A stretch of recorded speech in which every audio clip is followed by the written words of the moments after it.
મહિલા સશક્તિકરણ એટલે મહિલાઓ આર્થિક, સામાજિક, શૈક્ષણિક અને રાજકીય રીતે મજબૂત બની શકે અને પોતાના જીવનના નિર્ણય સ્વતંત્ર રીતે લઈ શકે. તો સમાજમાં સમાન અધિકારીઓનો તકો પણ મળી શકે છે.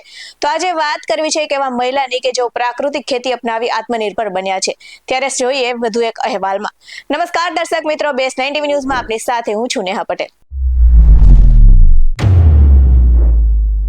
અરવલ્લી જિલ્લાના માલપુર તાલુકાના નાનકડા એવા પરપોટિયા ગામના મહિલા ખેડૂત પ્રાકૃતિક ખેતીના ક્ષેત્રમાં સફળતા મેળવી રહ્યા છે અને આ સાથે જ તેમને અન્ય ખેડૂતો માટે પણ તેઓ ઉત્તમ ઉદાહરણ બની રહ્યા છે.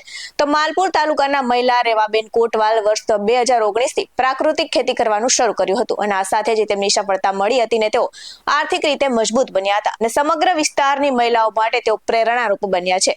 તો રેવાબેન પોતાના ઘરે બાંધેલી દેશી ગાયના છાણમાંથી પ્રાકૃતિક ખાતર તૈયાર કરે છે અને આ ખાતરનો ઉપયોગ તેમના ખેતરમાં ઘઉં જેવા પાકોમાં કરવામાં આવે છે. તો પરિણામે તેમના ઘઉંની ગુણવત્તા વધે છે અને આ સાથે જ તેઓ 1000 પ્રતિ મણના ભાવે પોતાના ઘરે બેઠા જ ઘઉં વેચી રહ્યા છે. તો આ સાથે જ રેવાબેને વધુમાં જણાવ્યું કે વડવાઓ પ્રાકૃતિક ખેતી કરીને જ જીવન ગાળતા હતા અને આજે અમે તે પરંપરાને અપનાવીને સફળતા મેળવી રહ્યા છીએ. તો અરવલ્લી જિલ્લામાં પ્રાકૃતિક ખેતીનો વિસ્તાર વધી રહ્યો છે અને ખાસ કરીને મહિલા આ ક્ષેત્રે આગળ વધી રહી છે. તો તેવામાં રેવાબેન કોટવાલ જેવી અનેક મહિલાઓ પ્રાકૃતિક ખેતી અપનાવીને આર્થિક અને સામાજિક રીતે આત્મનિર્ભર બની રહી છે અને આ ખેતી માત્ર રાસાયણિક ખાતરો અને કીટનાશકોના ખર્ચમાંથી મુક્તિ આપે છે, પરંતુ જમીનની ફળદ્રુપતા જાળવી રાખે છે, સ્વસ્થ અન્નનું ઉત્પાદન કરે છે અને આવી જ સફળ ગાથાઓ ગુજરાતના ગ્રામીણ વિસ્તારોમાં પ્રાકૃતિક ખેતીને વેગ આપી રહી છે અને આ મહિલા સશક્તિકરણનું ઉત્તમ ઉદાહરણ પૂરું પાડે છે.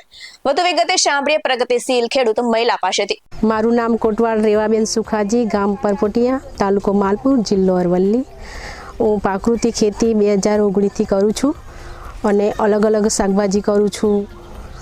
પછી આગળના સમયમાં આપણા વડવાઓ જે દેશી ગાય આધારિત ખેતી કરતા હતા એ સમયમાં કોઈ દવાખાના આતે નહોતા, કેમ કે એ ખાતા હતા જ દેશી ગાય આધારિત ખેતી છાણિયા ખાતરથી જ પકવતા બધું અને DAP એરિયા કોઈ ખાતરો એવા સમયમાં ન હતા અને સારું એવું મગફળ જેવું પાકતું હતું અને સારું ઉત્પાદન પણ કરતા હતા અને ખાતા હતા. અને અત્યારે શું છે કે આપણે વૈજ્ઞાનિકોએ ખાતરો કાઢ્યો, DAP NPK ખાતરો બધો કાઢે એટલે ખાતરો ખાવાથી, ખાતરોથી પકવેલું ખાવાથી અત્યારે ભાતના રોગો પણ પેદા થઈ ગયા છે, કેમ કે કેન્સર જેવા રોગો વધારે વધી રહ્યા છે, ડાયાબિટીસ આ તે બધું ઘણું બધું રોગો પેદા થઈ ગયા છે. એટલે જો કે અત્યારે અમે પ્રાકૃતિક ખેતી આ જે માહિતી આત્માધારા મળવામાં આવી ત્યારથી અમે આ પ્રાકૃતિક પણ ખેતી કરીએ છીએ. એમાં અમે દેશી ગાય આધારિત જ ખેતી કરીએ છીએ, ઝીરો બજેટ ખેતી કરીએ છીએ, કેમ કે મેં ઘઉં 2019થી વાવું છું તો મારા ઘઉં 1000 મણે હું વેચું છું ઘેર બેઠ જ, કેમ કે લોકો લઈ જાય છે સારું ખાવા માટે, ડૉક્ટરો જેવા લઈ જાય છે, બાજુના ગામોના બધા લોકો, આજુબાજુના બધા. હું બજારમાં વેચવા જતી નથી, કેમ કે ઘેર બેઠા જ મારી ખરીદી થઈ જાય છે.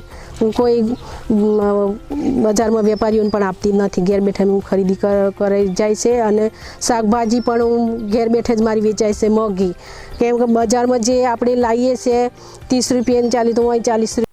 આવા જ વધુ અહેવાલ સાથે ફરી મળતા રહીશું. તમે અમારી YouTube ચેનલને સબસ્ક્રાઇબ કરવાનું અને અમને Facebook અને Instagram પર ફોલો કરવાનું ભૂલશો નહીં. બાકી નવી અપડેટ્સ મેળવવા માટે આપ જોતા રહો BS9 TV ન્યૂઝ. નમસ્કાર.